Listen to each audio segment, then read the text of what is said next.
શાળાના 40થી વધુ વિદ્યાર્થીઓએ પોતાના જ હાથમાં બ્લેડથી કાપા માર્યા છે અને આ ઘટના અમરેલીમાંથી સામે આવી છે. હવે આ જે ખતરનાક ટાસ્ક આપતી વિડીયો ગેમ છે એ માસૂમ બાળકોના માનસ પર કેટલી ખતરનાક અસર કરે છે ને તેનો નમૂનો અમરેલી જિલ્લાની શાળામાંથી સામે આવ્યો છે.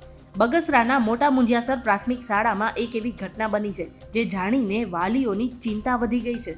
કારણ કે આ શાળાના 40થી વધુ વિદ્યાર્થીઓએ પોતાના જ હાથમાં બ્લેડથી કાપા માર્યા હતા. હવે ઘટના એમ છે કે વિડીયો ગેમના રવાડે ચડેલા ધોરણ 7ના વિદ્યાર્થીએ અન્ય વિદ્યાર્થીઓને ટાસ્ક આપ્યો હતો, જેમાં તેને એવી લાલચ આપી હતી કે જો બાળકો પોતાના હાથમાં બ્લેડથી કાપા મારશે ને તો તેને 10 રૂપિયા આપશે અને જો વિદ્યાર્થી આવું નહીં કરે તો તેની પાસેથી તે વિદ્યાર્થી 5 રૂપિયા લેશે. હવે આ વાત સાંભળતા અન્ય વિદ્યાર્થીઓએ પોતાના જ હાથમાં પોતાની જાતે બ્લેડથી કાપા માર્યા હતા. હવે શાળાના સંચાલકોએ વાલીઓને જાણ કરવાને બદલે આ મામલો દબાવવાનો પણ પ્રયાસ કર્યો હતો અને સંચાલકોએ છાત્રોને એવી સૂચના આપી હતી કે પોતાના ઘરે આ વિશે વાત ન કરવી, જેથી બાળકોએ માતા પિતાથી આ વાત છુપાવી હતી. જો કે ઘટનાની વાલીઓને જાણ થતાં શાળામાં મીટિંગ બોલાવવામાં આવી હતી, જેમાં શાળાના સંચાલકો પોતાની જવાબદારીમાંથી છટકવા લાગ્યા હતા. સંચાલકોએ કહ્યું કે શાળામાં બાળકોને કંઈ થાય તો તેની જવાબદારી વાલીઓની રહેશે. ત્યારે આ બાબતે તમે શું વિચારો છો, કમેન્ટ કરીને જરૂરથી જણાવી દેજો.